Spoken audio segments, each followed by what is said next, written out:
Sua palavra é suficiente. Dr. Jim Richards.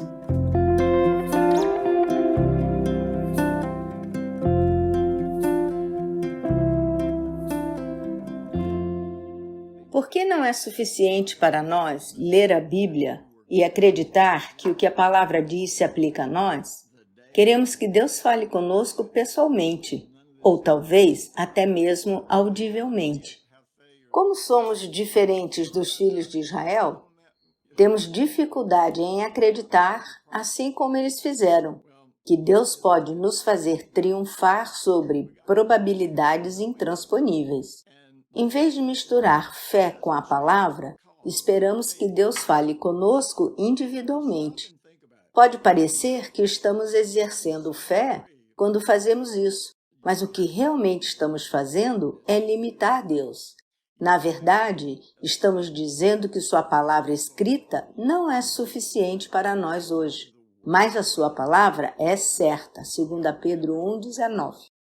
Ele não tem obrigação de falar nada conosco além do que ele já disse na Bíblia. No Antigo Testamento, Deus não revelou seus planos de batalha a todos os israelitas. Ele revelou seu plano apenas aos líderes. O que teria acontecido se Israel tivesse dito a Josué: "Não marcharemos ao redor de Jericó até ouvirmos de Deus nós mesmos"?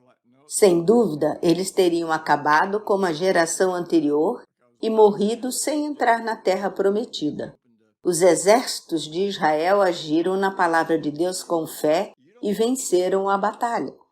Da mesma forma, devemos agir baseados na palavra de Deus, na maneira como está escrita para nós na Bíblia, quer tenhamos ou não alguma direção especial.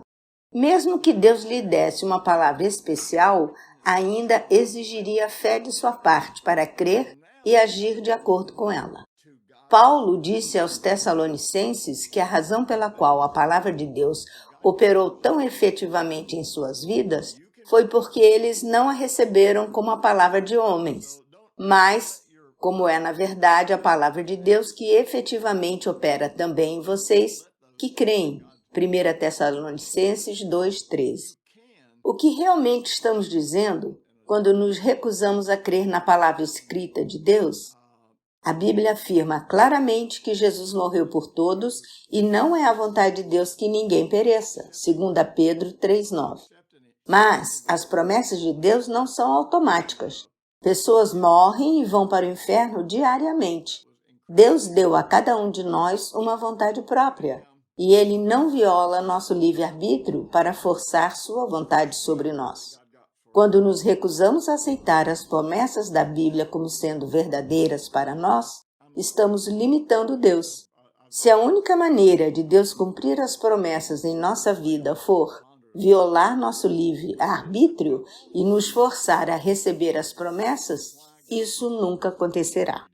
Jó 22:28, na Bíblia Amplificada, diz: "Você também decidirá e decretará uma coisa, e ela será estabelecida para você."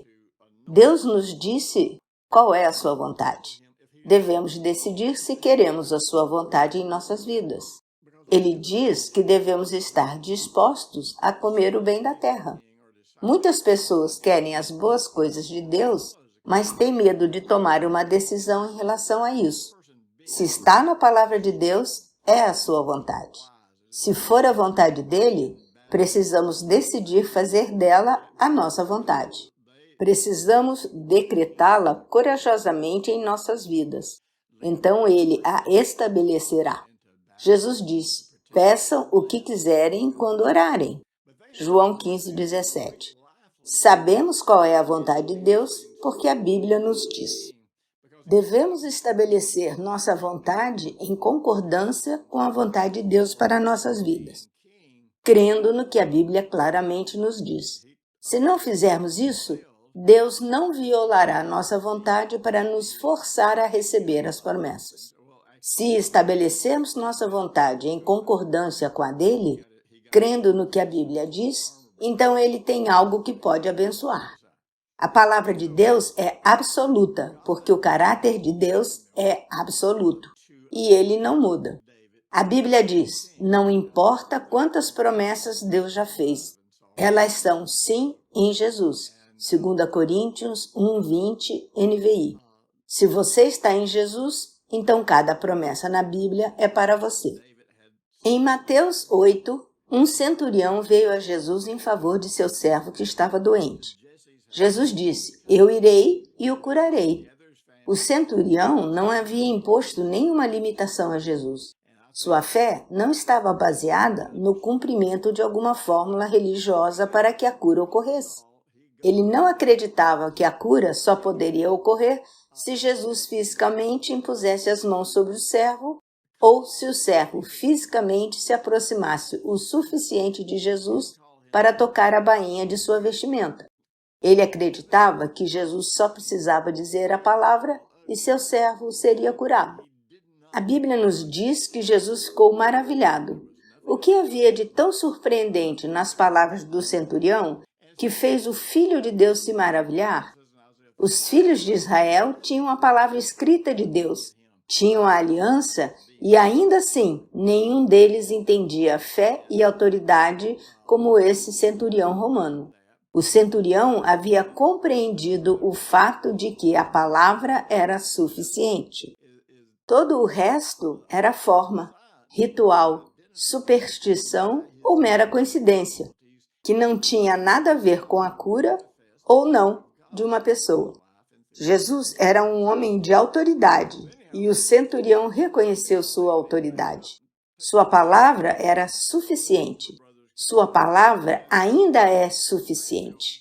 Colocar condições no que Jesus nos disse que é dado livremente é limitar nossa própria fé.